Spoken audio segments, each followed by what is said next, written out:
Hello students. पिछली video में आप लोगों ने सॉइल रिसोर्स के बारे में पढ़ लिया था।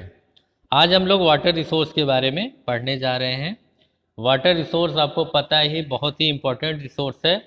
Without water we can't live. कोई भी लिविंग थिंग बिना पानी के जिंदा नहीं रह सकती। तो अब आप समझ ही चुके होंगे कि वाटर कितनी इम्पोर्टेंट चीज़ है। Water is a vital renewable natural resource. कह रहा है वाटर क्या है, एक बहुत ही ज़रूरी, वाइटल मतलब होता है ज़रूरी। वाटर क्या है, एक बहुत ही ज़रूरी रिन्यूएबल। रिन्यूएबल का मतलब जो दोबारा से वापस आ सके नेचुरल रिसोर्स, और ये नेचुरल रिसोर्स है। 3/4 of the earth surface is covered with water. कह रहा है अर्थ का जो 3/4 हिस्सा है वो किससे कवर्ड है, पानी से। It is therefore appropriately called the water planet. इसलिए इसको क्या कहा जाता है, अर्थ को water planet. It was in the primitive ocean that life began almost 3.5 billion years back. कह रहे हैं कि कोई प्रिमिटिव ओशन मतलब पुराना समुद्र, कह रहे हैं वहीं से लाइफ की शुरुआत हुई है। ये जो लाइफ है, ज़िंदगी है, ये लगभग 3.5 अरब साल पहले ओशन से ही कोई एनिमल्स बना या कोई भी ऑर्गेनिज्म बना, फिर धीरे धीरे सारी स्पीसीज बनी। इवन टुडे, कह रहे हैं यहाँ तक कि आज the ocean cover 2/3 of the earth surface. 2/3 हिस्सा जो पूरे लैंड जो हमारा अर्थ है उसके सरफेस का 2/3 हिस्सा तो ओशन ही सिर्फ कवर किए हुए हैं। And support a rich variety of plant and animal life. और समुद्र क्या करता है, ये बहुत ज़्यादा सपोर्ट करता है प्लांट और एनिमल लाइफ को। मतलब बहुत ज़्यादा उस समुद्र के अंदर प्लांट भी मौजूद रहते हैं और बहुत बहुत तरह के समुद्री जानवर भी समुद्र में पाए जाते हैं। The ocean water is however saline. कह रहे हैं ओशन वाटर जो होता है वो स्लाइन होता है, मतलब नमकीन होता है। And not fit for human consumption. और इंसानों के लिए यूज़ करने के लिए वो फिट नहीं होता है। Fresh water account for only about 2.7%। Fresh water कितना है, केवल 2.7% है। Nearly 70% of this occurs as ice sheet and glacier in Antarctica, Greenland on and mountain region. कह रहा है ये जो 2.7% है, इसका 70% वाटर। पहली बात तो अर्थ पे जो पानी है 100%, वो 100% का तो 97% वो ओशन है, जो कि हम पी नहीं सकते पानी, क्योंकि उसमें नमक बहुत ज़्यादा है। अब बचा जो 2.7% या बहुत मैक्सिमम आप मानिए 3%, उसका 70% जो पानी है वो क्या है, वो या तो आइस शीट है या ग्लेशियर है। मतलब वो सॉलिड फॉर्म में है। कहाँ कहाँ पे, ये है आपका एंटार्क्टिका, एक कॉन्टिनेंट है, पूरा बर्फ है। ग्रीनलैंड और mountain region. Due to their location, कह रहा है इनकी इन जगहों की ऐसी लोकेशन है, दे आर इनएक्सेसिबल, इनको आप एक्सेस नहीं कर सकते। Only 1% of fresh water is available and fit for human use. केवल 1% पानी ऐसा है जो फ्रेश है, जिसको आप पी सकते हो। It is found as ground water, जो कहाँ में मिलता है, ज़मीन के अंदर। एज सरफेस वाटर, या जो भी अर्थ की सरफेस है उस पर। किस फॉर्म में, अर्थ के सरफेस पे, रिवर के फॉर्म में या लेक के फॉर्म में। And as water vapour in the atmosphere. और एटमॉस्फेयर में भी जो भाप बन के पानी ऊपर जाता है इवेपोरेशन में, वो भी जो बादल वादल हैं इसमें भी पानी है। तो ये इसमें भी ये तीनों को मिला के कितना पानी है fresh water, 1%। Fresh water is therefore the most precious substance on earth. Fresh water कह रहा है क्योंकि सबसे ज़्यादा कीमती सब्सटेंस होता है इस अर्थ पे। Water can neither be added nor subtracted. कह रहे हैं वाटर को ना तो आप ऐड कर सकते हो, मतलब कहीं से बढ़ा सकते हो, ना ही इसको घटा सकते हो। It's total volume remains constant. इसका जो टोटल वॉल्यूम है, मतलब ये जितना पानी है वो हमेशा कांस्टेंट रहता है, वो बढ़ता घटता नहीं। Its abundance only seem to be very because it is in constant motion. कह रहा है इसका जो अबेंडेंस है, मतलब इसका जो ढेर सारा पानी है, जो इकट्ठा पानी है ढेर सारा, ये बढ़ता घटता रहता है, मतलब ये वैरी करता रहता है। हाँ, ऐसा नहीं कि आज किसी भी रिवर में जितना पानी है वो हमेशा उतना रहेगा, वहाँ से कम भी हो जाता है। कोई भी लेक में पानी कम ज़्यादा होता है, या ग्राउंड वाटर जो है उसका भी लेवल कम ज़्यादा होता है। और टोटल अमाउंट ऑफ वाटर वो तो हमेशा कांस्टेंट रहता है, लेकिन किसी पर्टिकुलर लोकेशन का पानी कम ज़्यादा होता रहता है। ऐसा क्यों होता है, ऐसा इसलिए होता है क्योंकि it is in constant motion, ये लगातार मोशन में है। साइकिलिंग, एक वाटर साइकिल है जो लगातार चलती रहती है through the ocean the air, मतलब ओशन का पानी एयर में आता है फिर लैंड पे बैक आता है। ये तीनों काम जो भी होते हैं उसमें क्या क्या होता है, एक इवेपरेशन होता है कि ओशन में जब सन रेज पड़ती है तो पानी इवेपरेट होकर ऊपर जाता है।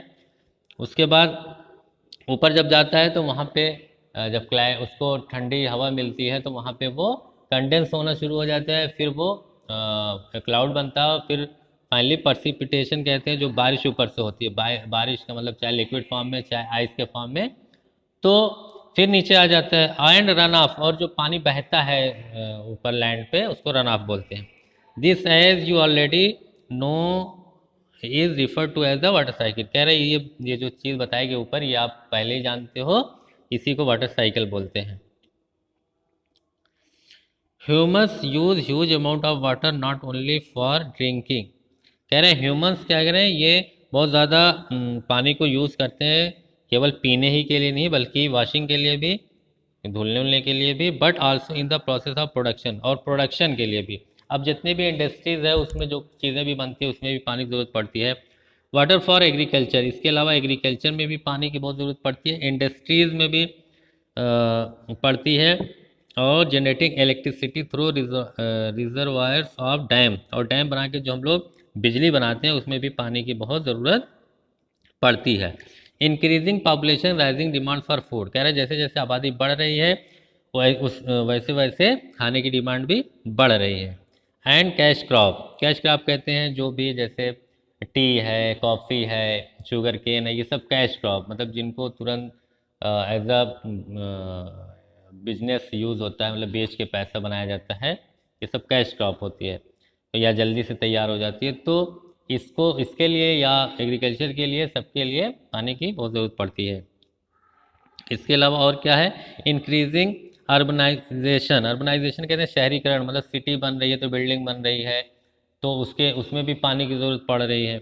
And rising standard of living, और लोगों का जो रहने का तरीका है वो भी स्टैंडर्ड हो रहा है, बढ़ रहा है, अच्छे तरीके से सब लोग रह रहे हैं, ये भी फैक्टर है जो वाटर का डिप्लेशन होने में, वाटर रिसोर्स के कम होने में। अब कैसे, जैसे मतलब अब एक आदमी पहले हैंड पाइप से नहाता था तो वो एक बाल्टी नहाता था, अब घर में बाथरूम अच्छा बन गया तो उसमें शावर ओवर लगा है, तो अब वही ना आदमी जब नहाएगा तो 20 बाल्टी नहाएगा। तो लिविंग स्टैंडर्ड जब अच्छा होता है तो पानी ज़्यादा कंजर्व होता है।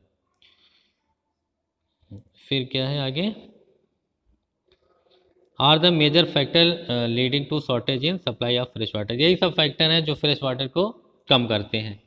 Either due to drying up, या तो मतलब सुखा देते हैं एकदम से जो भी उसका सोर्स है, वेल है या ग्राउंड वाटर है, या और क्या करते हैं, वाटर पॉल्यूशन, या वाटर को पॉल्यूट कर देते हैं। यहाँ पे देखिए एक एक्टिविटी है, यहाँ पे दिया अगर लीटर पर पर्सन पर डे, एक आदमी जो एक दिन में कितना पानी यूज़ करता है, 150 लीटर, ठीक है।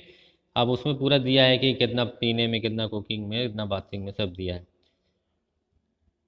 Problems of water availability, water availability में क्या क्या प्रॉब्लम है, there is scarcity of water in many region of world, कह रहे हैं कि हमारे इस वर्ल्ड में बहुत जगह पानी बहुत कम पाया जाता है। Most of Africa, Africa continent के ज़्यादातर हिस्सों में, west Asia, south Asia, parts of western USA, north west Mexico, part of south America and entire Australia, ये सारी जगहें वो हैं जहाँ पे पानी बहुत कम पाया जाता है।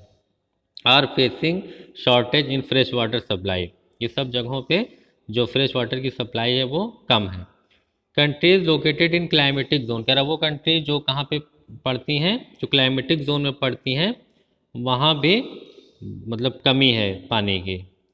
और zone most susceptible to drought, ये सब वो जगह हैं जहाँ पे आसानी से सूखा पड़ जाता है। Face great problem of water security, और जब सूखा पड़ता है तो जाहिर सी बात पानी की बहुत ज़्यादा कमी हो जाती है। दस इस तरह वाटर शॉर्टेज में be a consequence of variation in seasonal और एनुअल precipitation, और the scarcity is caused by over exploitation and contamination of water sources, कह रहा है कि इस तरह वाटर का जो पानी का शॉर्टेज होता है, हो सकता है उसके नतीजा हो सकता है, मतलब हमें पानी कम मिले।